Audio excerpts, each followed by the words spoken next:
This lens is an XCD 75mm f3.4. It's a P lens, so they've got the E range, the V range, and the P range. The E lenses, or should I say lens because it's only one lens in that category at the minute, are the most premium lenses for the system. The V lenses are kind of in the middle, and the P lenses, well, I wouldn't say they're bottom, but they're more geared towards being portable, lightweight options at more affordable prices. Currently, there are only two lenses in that P category, but now we've got this.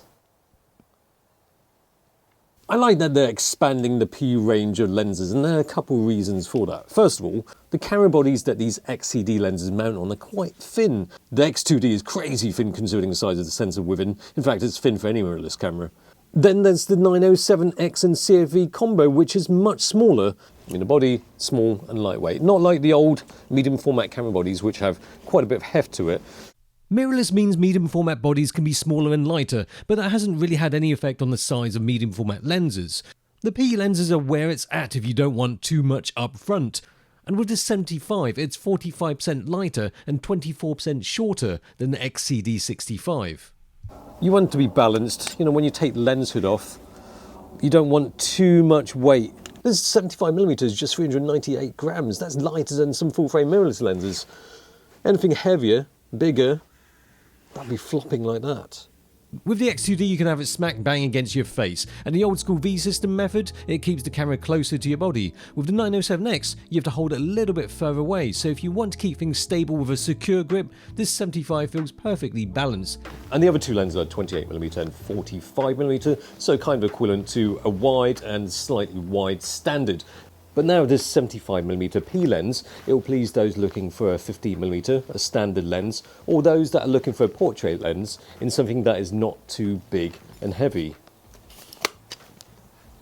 This is now the longest focal length in the P range, 75mm, which is equivalent to about 59mm in full frame terms, so slightly longer standard lens. If you want a standardish XCD lens, this is what you should be looking at. The alternatives are the 65mm or the 55mm f2.5, which is a 43mm equivalent. This lens is certainly breaking new ground in the P lens range because other P lenses so far have been f4 maximum aperture. This is f3.4. With the subject at approximately 2 to 3 meters away, the foreground and background elements within close proximity aren't too blurry. It's suited for street photography, so you can shoot wide open, use a faster shutter speed, and make sure you get some tack-sharp medium format shots. Consequently, you're not going to get very shallow depth of field unless you're shooting at the closest focusing distance of 55cm, which is actually quite close. See, even in this shot with the background quite far away from the subject, the background isn't completely bokeh-fied. But a 75mm f3.4 will probably give you a similar amount of blurriness to a 65mm f2.8. The bokeh is reasonable, not particularly creamy, not ostentatious, but yet not distracting. And even though it's a 59mm equivalent, maybe it's because the aspect ratio means there's a bit more height to the image, it doesn't feel too tight for one lens to do it all. For street photography, it doesn't mean that you push so far away from the subject and that you can't find the right angles as a result. I'm pretty surprised at how quick this thing focuses. I thought it was going to be a little bit slower than this, especially as this is a medium format lens. It's pretty snappy. Obviously I won't be using for any sports, but the focusing is alright, and quieter, especially when compared to some of the previous P lens offerings. It might be light in weight, but it hits hard with the image quality it produces from that 10 elements, 10 groups of glass that produces some satisfyingly crisp images that justify you shelling out big style for a medium format camera. It really produces some sharp results even when shot at f3.4 wide open, that it doesn't get much sharper as you stop it down, whether it be in the center or in the corners. You just have to figure out which one is for you, because in this focal range, the 75, 65 and 55 are different enough.